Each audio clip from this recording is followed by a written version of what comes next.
অনেকে তো বলে যে শাকিব খানও অহংকারী, উনি অহংকারী বলেই এফডিসিতে খুব একটা আসেন না না না এফডিসি শিল্পীদের সাথে খুব একটা মেলামেশা না করেন না না, না এই বিষয়ে আপনি কি বলবেন?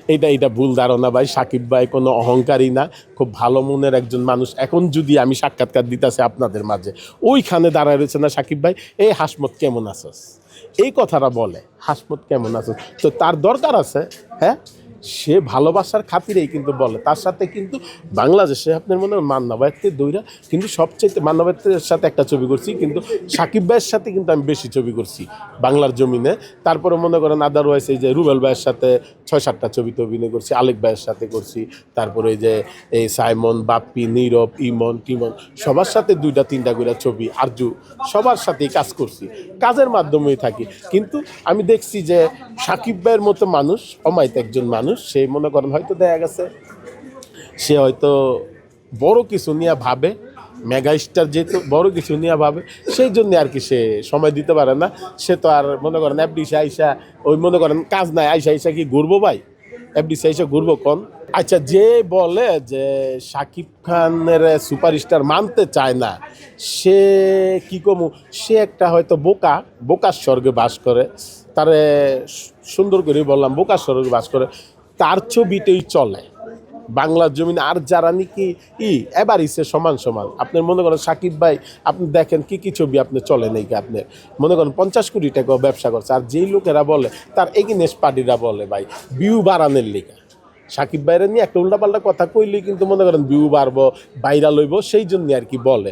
নাহলে কিন্তু সাকিব ভাইকে ওরা নিয়ে কথা বলছে আজ পর্যন্ত দেখছেন? চলচ্চিত্র নাটকের শিল্পীরা দল করে লাইছে, দল করুক, করতে থাকুক।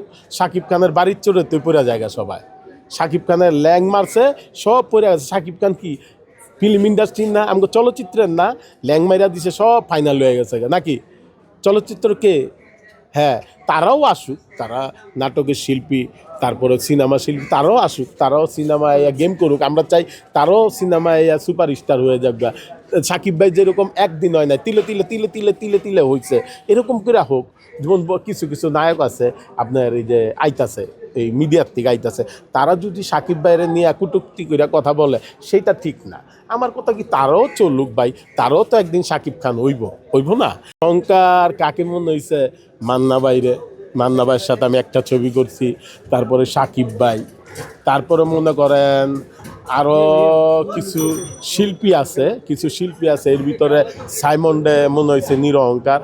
আর যে কয়জন আছে অহংকারী, আরও কিছু লোক আছে অহংকারী। ইমনও নিরহংকারী, ইমনের সাথেও কাজ করছি আমি 2টা ছবিতে। তারপর নীরব ভাইয়ের সাথে করছি। আর কিছু শিল্পীরা আছে ভাই, এমন অহংকারী দেখায় ভাই, এই অহংকারের কারণে ভাই সেই জন্য ডাইভার হয়েছে ভাই হিরোরা। কিছু যদি ভালোবাসা দিয়ে করতো, এই যে কিছু মানুষ আছেন, কিছু হিরোইনরা অভিনয় করতে, নাই কইতে আইয়া মেকআপ রুমে বসছে, তো আমরা তো আসসালামু আলাইকুম মেকআপ রুমের সালামটা দিয়ে ঢুকি মেকআপ ম্যানের, কিন্তু তারা সালামটাও দেয় না। তো দেখলাম ওই মেয়েটা আমার চিনে না, সরল হাসমতকে চিনে না। আচ্ছা, সরল হাসমতকে চিনে না, তুই যখন সরল হাসমতের চিনোস না, তাহলে তুই নায়িকা হইতাইছসকে, তুই হিরো হইতাইছসকে? তুই আগে ছবি দেখবি, বাংলা ছবি দেখবি, তারপর সে না তুই নায়িকা হইতে হবি, তুই হিরো হইতে হবি। সেই জন্য ভাই আমাদের সিনেমাটার অধপতন হয়েছে আরও বেশি।